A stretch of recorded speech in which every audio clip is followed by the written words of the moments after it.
ini sekarang wajah lainnya dari hutan Saigun ya. Ini kalau sudah air surut, pecek-pecek begini. Nah, banyak nih di lumpur-lumpur. Ini cari bia. Bia kodok mama ya? Iya. Besar. Nah, itu dia dirasa pakai kaki begini. Ini saya bukan belajar berjalan ya. Ini rasa. Ah, ini ada. Ini dia. Betul kan? Iya. Hei, bia kodok. Ini dia punya rumah saja besar atau isinya juga besar? Iya. Isi besar? Iya. Ini nanti mau kita masak masakan khas dari Saigun juga. Cari dulu ya. Dirasa pakai kaki begini. Bia adalah sejenis moluska kasih kuku yang dulu. biasa hidup di perairan rendah, terutama di areal pasang surut yang berlumpur dan banyak ditumbuhi pohon nipah. Saat sungai sedang surut, bia akan bersembunyi di dasar lumpur.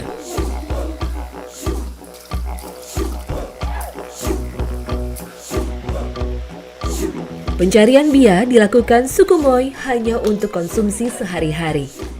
Inilah yang menyebabkan populasi bia luar biasa banyak di Sungai Saigun. Satu lagi sumber protein yang bisa didapat dengan mudah kalau menurut saya. Ini carinya sebentar saja ya, sudah banyak sekali. Dan lihat ukurannya. Edan, besar-besar sekali. Ada lagi. Lihat, betapa alam tuh memang bermurah hati sekali ya.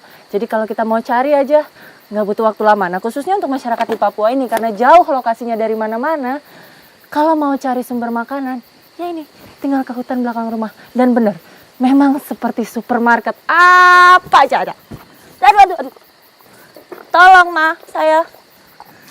Bagaimana ini? Sudah sampai. Tuhan. Kuat. Oh, tenang dong, yamin aja. Tuh. Selalu. Tekan di sini, di sapak sebelah ini. Tuhan.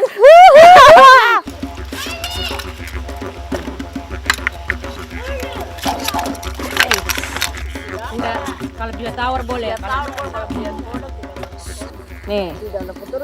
Ya, tidak dikasih buang kotoran lagi. Betul. Saya biasanya kalau makan kerang pasti ada yang dia buang. Ini tidak ada.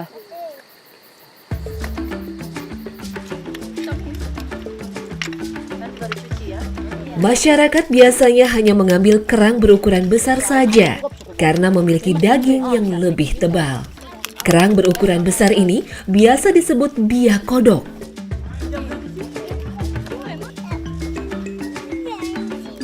Itu.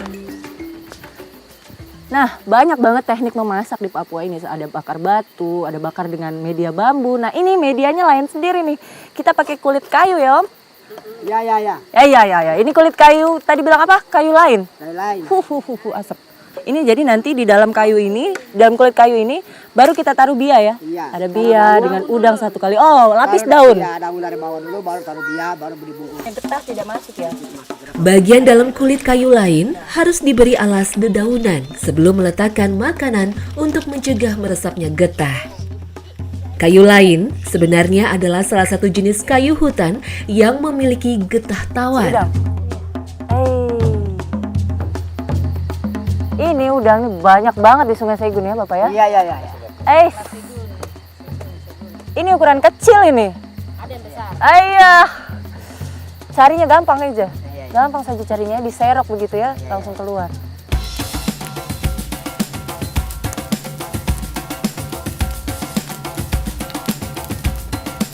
Jadi dari zaman dulu memang nenek moyang di Papua ini masaknya seperti ini. Dengan peralatan seadanya, pakai kulit kayu, tapi saya yakin kalau bicara rasa, ini pasti enak nih. Memasak dengan media kulit kayu memakan waktu yang cukup lama. Bahkan harus menggunakan kulit kayu segar yang baru dikupas. Air dari bahan makanan akan keluar perlahan. Jika sudah berhenti menetes, artinya bahan makanan sudah bisa dinikmati. Sudah matang. Ada wangi-wangi kayu ya Om ya? Ada bau-bau kayu begitu ya? Iya. Coba kita rasa dulu dia. Iya. Gimana? Belum, baru cium. Ada wangi-wangi kayu, padahal tadi bumbunya cuma bumbu rahasia itu saja ya, Iya, garam, iya. gula itu ya. Bagaimana rasanya enak? Ada dia punya pasir-pasir itu memang tidak buang kah? Pasir-pasir. Pasir-pasir Titik-titik. Eh. Nah, enggak apa-apa. sehat. Sehat. Itu melari. Ah, saya Iya, bunuh ketipu. melari. Iya, bunuh melari. Itu harusnya dibuang. Itu lagi. Udah dibuang, Mbak. Mari makan. Jangan masak saja, makan. Makan Mama, makan.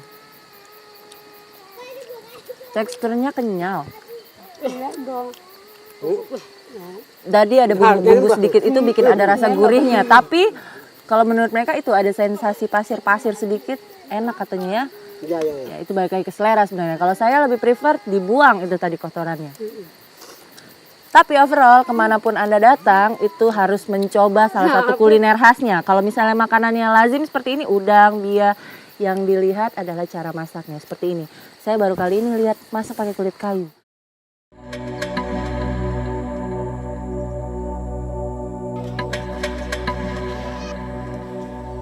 Rumah pohon adalah bangunan yang biasa di daerah pegunungan Papua. Di Ayamaru sendiri, rumah ini sekaligus menjadi penanda kejayaan masa lalu.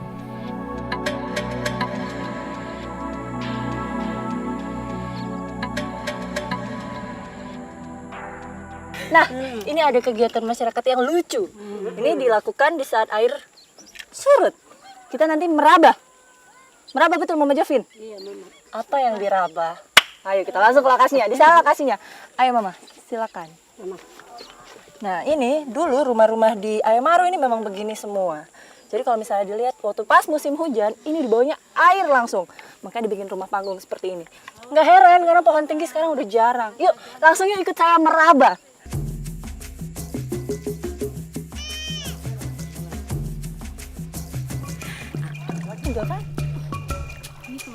Pergerakan meraba dilakukan dari tengah ke pinggir danau. Sebab ikan yang ketakutan biasanya akan bersembunyi ke rerumputan di tepian. Meski dilakukan di area dangkal, meraba ikan tidak boleh dikerjakan seorang diri. Sebab sebagian dasar danau ada lumpur hisap yang berbahaya. Dapat juga kah?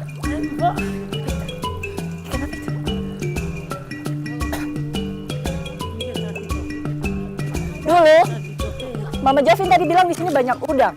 Ya betul ya. Tapi setelah ada bibit gastor, udang habis. Berarti ikan mas juga kurang, gabus juga kurang. Ini yang makan ya?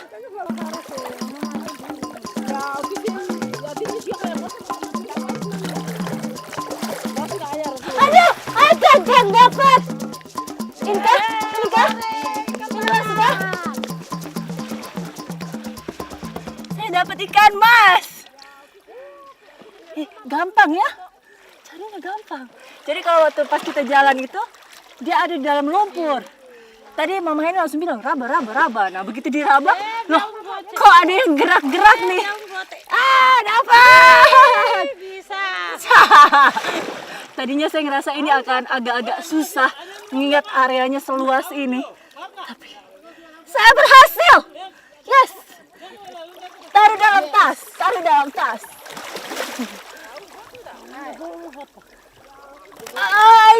Hidup. Lagi. Cari lagi. Bagus. Diperlukan nyali besar saat meraba-raba tepian danau yang tertutup rerumputan. Sebab bukan hanya ikan yang bersembunyi di tempat ini. Maya nih, harus begitu kah caranya? Iya. Masuk ke pinggir. Kurung, iya lain kurung di sebelah-sebelahnya. Kurung begini, lalu molo. Aduh. Nih.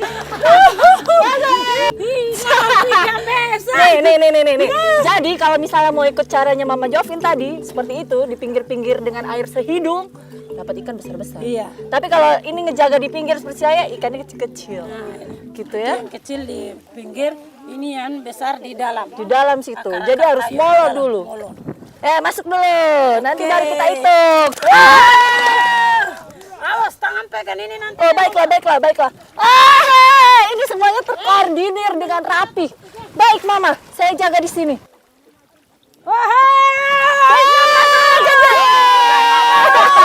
Ikan mabok. Apa sih itu ikan mabo itu apa? Ikan besar. Ais, bukan ikan mabok karena diraba-raba dia mabok gitu. Iya juga ya, ikan besar juga ya. Baiklah.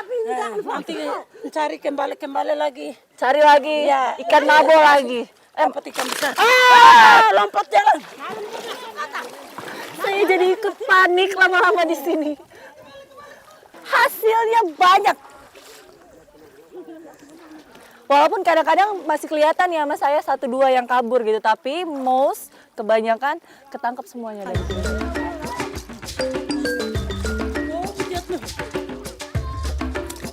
Aktivitas meraba ikan berhenti di daerah hulu, yakni ketika air sudah terlalu dangkal dan ikan semakin sulit ditemui. Tidak sampai 1 jam, kami memperoleh hasil yang banyak. Di antaranya ikan mas, gabus, ikan mujair, dan ikan betok. Ini menunjukkan bahwa potensi ikan di Danau Ayamaru masih terjaga. Hati-hati itu tajam.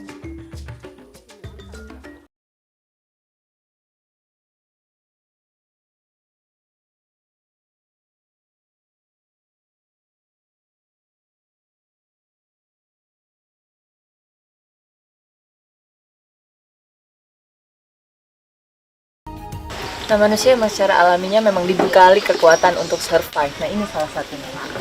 Ini jadi nih kalau misalnya antara transportasinya dari desa sini ke sana, itu pakai ini. Nah, ini memang biasa dimanfaatkan masyarakat yang hidupnya di daerah pasang surut, yang rawa-rawa, lumpur, mau pakai ini. Kalau misalnya lihat lebih detail, itu dia punya bawah ceper, dan memang difungsikannya untuk jalan-jalan lumpur begini. Kalau misalnya lihat langkah Bapak, itu lucu.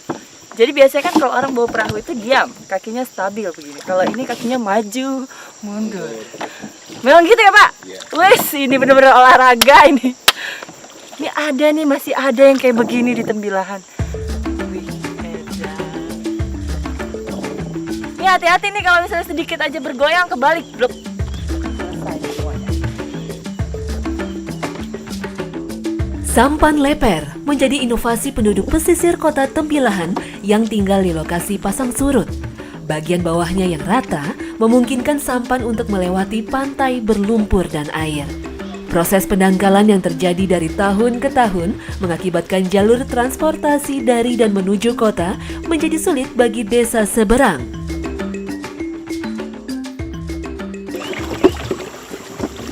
Ini enggak seberapa lebar, tapi bisa selisihan begini nih 2 jalur. Setengah mati ya Pak kasih puternya ya. Iya, mutarnya nyangkut depan belakangnya. Duh, ini memang kalau misalnya kita berpikir gampangnya memang dibangun jembatan aja, tapi unik sama untuk olahraga ini jauh lebih sehat.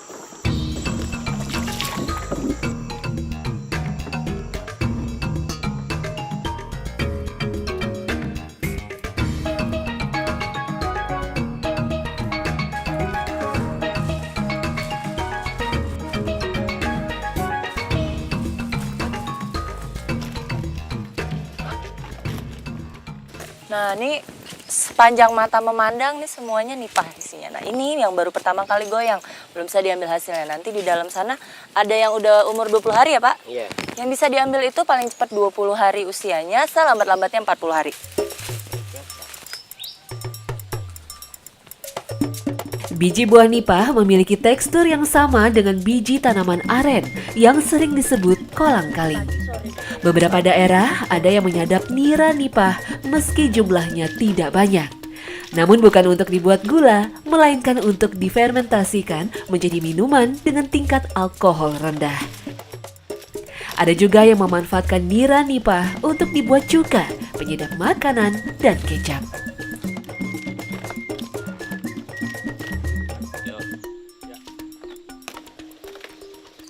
Nah, sebagai sumber gula alternatif, nipah ini sendiri punya cara yang unik untuk diambil hasilnya. Ini harus digoyang 40 hari. Bayangin. Jadi awalnya buahnya ini berdiri tegak seperti ini, goyang sampai akhirnya turun begini ke bawah, baru bisa diambil airnya. Ayo Pak, di mana? Sini saya yang bawa aja, Bapak tunjukin jalan.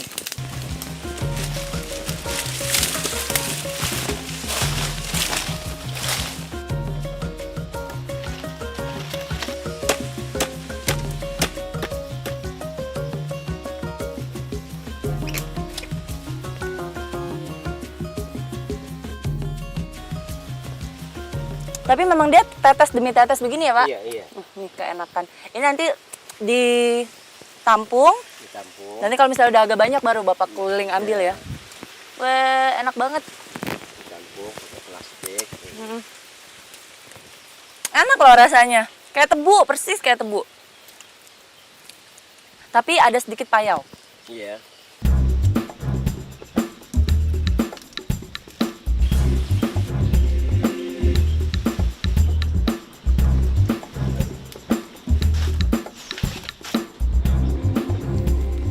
Warnanya kayak air kelapa. Keruh-keruh begini ya Pak ya.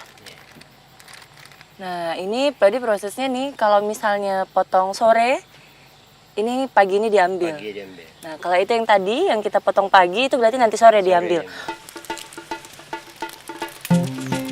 Tidak semua daerah mengenal teknik menggoyang yang dilakukan masyarakat Kampung Lajau.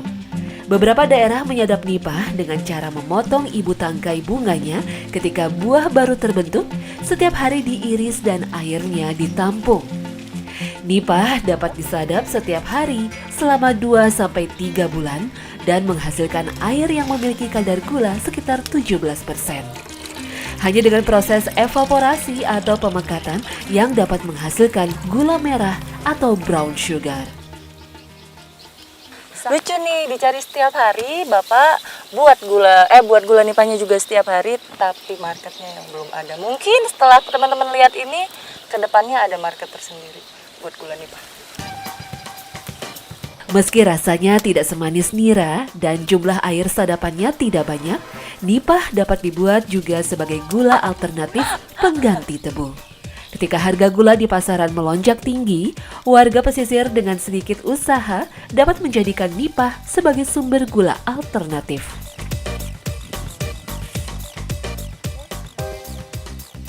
Jadi 5 jam proses ngaduk terus sampai akhirnya berubah warna seperti ini. Nah kalau misalnya dilihat ini susutnya, tadi kan kita tuangnya dia masih sebanyak ini ya Pak. Iya. Susut sampai jadi sedikit begini dan mengental. Pengen rasa. Pokoknya kalau misalnya nyobain kayak gini, kalau nggak lihat proses carinya tadi sama proses masaknya pasti nggak bakal tahu bedanya dengan nira biasa. Karena rasanya mirip, cuman kalau yang ini agak-agak asin. Apa karena ini udah nyampur keringat saya mungkin ya Pak? Ini udah di sini dijilat-jilat. Tapi ada rasa asin-asinnya sedikit. Jadi kalau misalnya makan rujak ya Pak, rujak Bandung tuh nggak perlu lagi pakai garam. Udah pakai ini aja, ada rasa manisnya, ada rasa asin. Ini bakwan.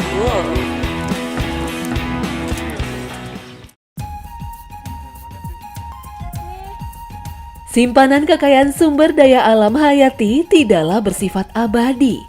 Pemanfaatan secara langsung yang masif seringkali memicu kepunahan dan perlu penanganan secara bijak.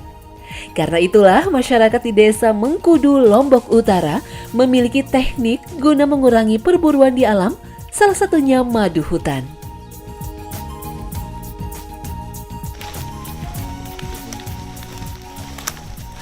Ini ya yang mau diambil ya, Mas Karta ya. Wes, yeay ini kita nemu bambu yang sudah mati memang. Nah itu sebagai media untuk budidaya kelanceng atau di sini disebutnya teldan. Bisa juga dia nanti tinggalnya di sini buat jadi media. Sedari dulu masyarakat di Pulau Lombok biasa memanfaatkan lebah teldan untuk kebutuhan sehari-hari. Propolis yang dihasilkan dari getah atau air liur lebah mereka gunakan untuk menyambung dan merekatkan benang yang putus dalam proses pembuatan kain tenun sasak.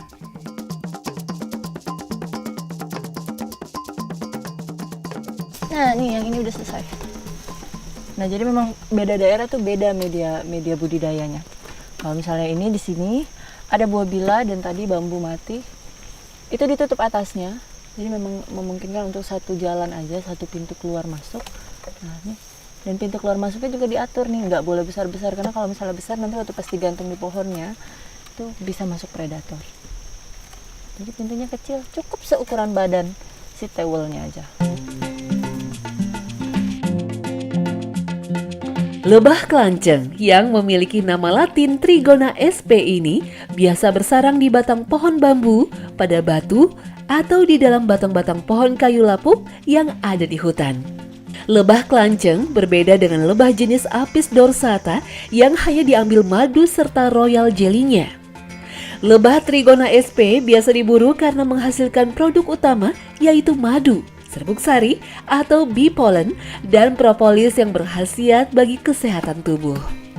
Bahkan, tingkat produksi bee pollen lebah kelanceng lebih tinggi daripada lebah jenis apis.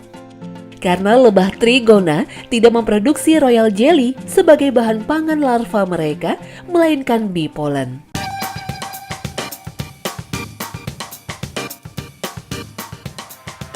Meski dikenal tidak menyengat, lebah yang hanya hidup di daerah beriklim tropis ini mempunyai sistem pertahanan diri dengan memproduksi getah propolis serta menggigit makhluk hidup yang mengganggu keberadaan sarangnya.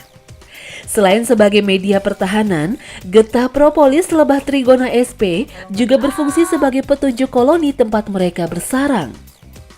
Getah propolis lebah ini terbuat dari material getah pohon tempat mereka bersarang. Ada? Ada dulu nih. Alhamdulillah. Karena kayu kelapa ini kan memang sangat keras, nah dia memang taruhnya di dalam sekali. Tapi memang begitu ya wajarnya kan memang. Maksudnya lebah itu memang binatang yang sangat kompleks, sangat mendetail. Lihat aja bentuk sarang heksagonalnya itu rapi, detail.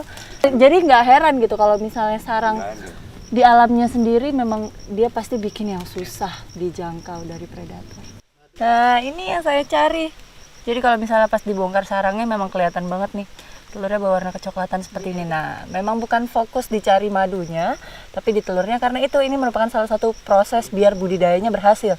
Jadi, dia harus diambil telurnya nanti kita pindahkan ke sarang-sarang buatan. Nah, digantung lagi di sini 3 hari ke depan baru dibawa pulang. Ih, lihat itu dia gigit. Aktivitas pemindahan koloni biasanya dilakukan ketika waktu sore menjelang malam hari. Ini karena lebah Trigona tidak akan keluar sarang pada malam hari. Sehingga lebah ini akan dapat berkembang biak di sarang baru atau sarang buatan. Proses pengambilan bibit lebah nyanteng dilakukan dengan cara memindahkan koloni dan telur-telurnya dari sarang menuju tempat pembiakan yang biasa dikenal dengan istilah setup. Nah, ini sarang lebah Trigona yang ketiga yang kita mau ambil. Nah, kalau misalnya dilihat sekilas nggak terlalu jauh ya, dia nggak masuk banget sampai ke dalam batangnya. Dan kalau misalnya kata Mas Karto ini Trigona yang warna kuning. Jadi Trigona itu sendiri ada 31 jenis. Nah kalau yang warna kuning ini lebih giat. Kenapa? Telurnya lebih banyak, madunya juga lebih banyak.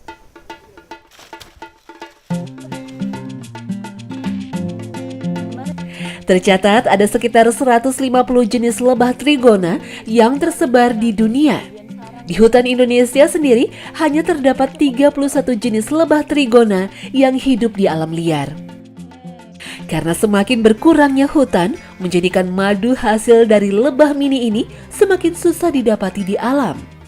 Kini membudidayakan lebah nyanteng menjadi populer, salah satunya agar tetap menjadi komoditi andalan Pulau Lombok. Sifat lebah Trigona yang pandai memilih serbuk sari bunga jantan dengan kualitas terbaik untuk disimpan sebagai cadangan makanan, serta berperan sebagai agen penyerbukan tanaman alami yang paling mumpuni. Maka seringkali lebah Trigona sp menjadi indikator lestarinya lingkungan hidup. Madu yang dihasilkan oleh lebah Trigona sp tidak sebanyak jenis lebah madu lainnya. Namun kandungan madu yang dihasilkan oleh lebah mungil ini dipercaya oleh masyarakat sekitar memiliki khasiat untuk digunakan sebagai bahan obat.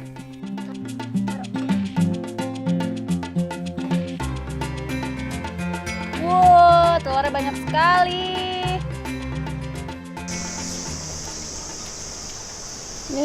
Itu juga banyak, tapi banyakan ini kayaknya. Coba cicip dulu. Madu kelanceng ini memang lebih masam dibandingkan jenis madu yang lain. Makanya kalau kita ada mah, hati-hati. Nah, ini memang difokuskan untuk madu pengobatan. Karena bagus sekali untuk orang yang habis dari sakit, mau recovery. Ini sangat bagus madunya. Panennya sendiri dari 3 bulan sampai 6 bulan kalau mau maksimal hasilnya yang banyak. Nah, ini kalau misalnya dilihat, ini berarti ketersediaan makanan buat madu trigona ini masih bagus di sini.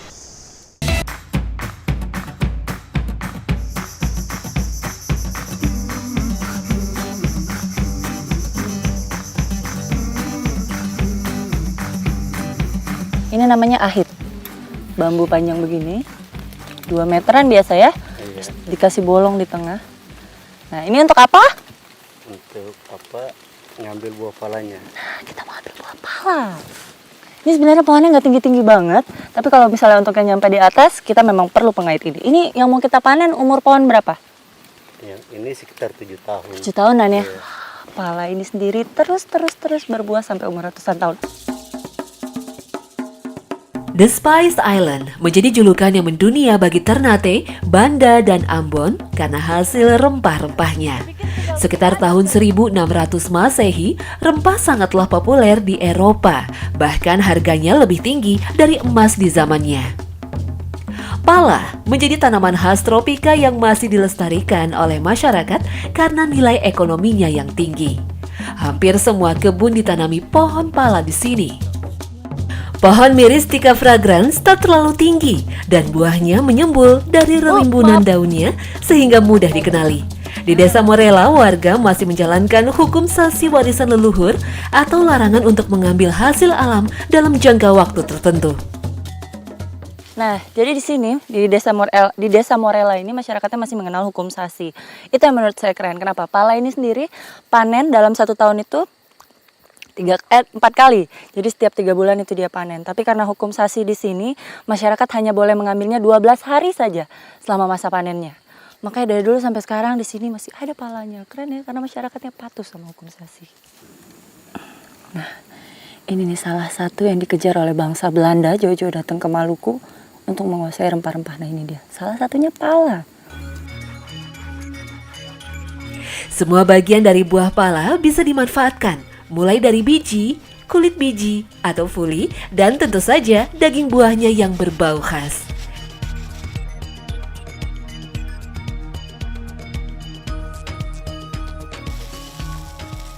Nah, itu proses sebelum dimasaknya nanti. Jadi setelah dikupas, dia diparut. Nah, ini yang terakhir diremes nih proses pengambilan sarinya. Nanti abis ini tinggal gula dimasak, lalu dia dimasak bareng-bareng sama sari palanya. Nah, ini yang saya dari tadi kupas-kupas ini, si merah ini nih bunga palanya. Ini di sini bumbu rahasianya khas Ambon nih kalau untuk masakan daging atau masakan ayam juga ya, Ma ya? Ayam juga ya. Ini wanginya enak banget. Nah, harga keringnya ini sendiri, bunga pala ini mencapai 100.000 lebih per kilo.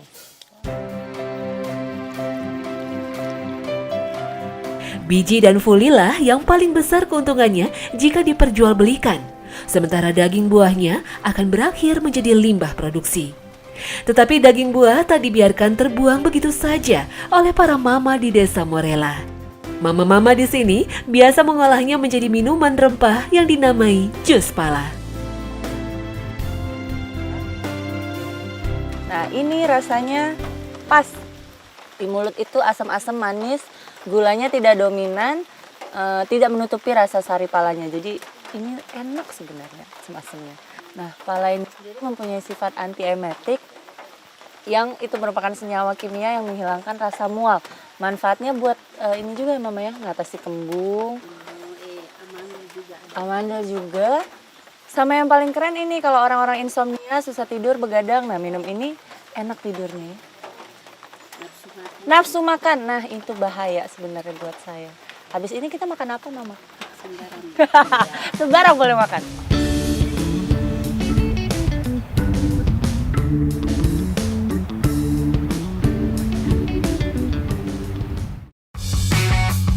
Besok di jam yang sama, jam 2 siang, waktunya bertualang. Di sini adalah jebakan paling ampuh. 1, 2, 3, wah!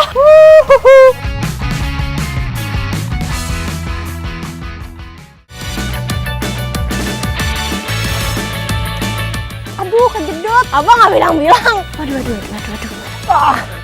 Nyangkut.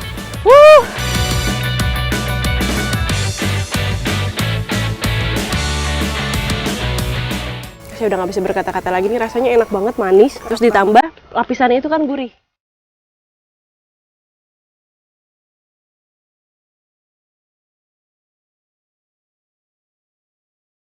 Harum banget. Ini jadi kita benar-benar seperti di sauna. Di dalam keadaannya memang harus sempit.